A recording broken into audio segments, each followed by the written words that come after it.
Hello, मी MPS कंपनीतनं HR Abhi बोलतोय. Am I speaking to mister Prathamesh? Yes, प्रथमेशच बोलतोय. कॉंग्रॅच्युलेशन्स, तुमचा इंटरव्ह्यू आमच्या टीमला आवडला आहे. You R selected. ओ, आणि तुमचं जॉईनिंग 19 सप्टेंबरला आहे. 19 सप्टेंबरला नाही जमणार सर. नाही, तुम्हाला 19 सप्टेंबरलाच जॉईन करावं लागेल.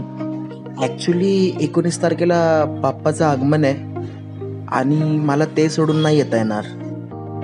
सर, जॉब तर मला खूप भेटतील, बट माझ्या बाप्पाचं आगमन वर्षातनं फक्त एकदाच होतं. It's okay, as you wish. दादा, ही बुकिंग करा.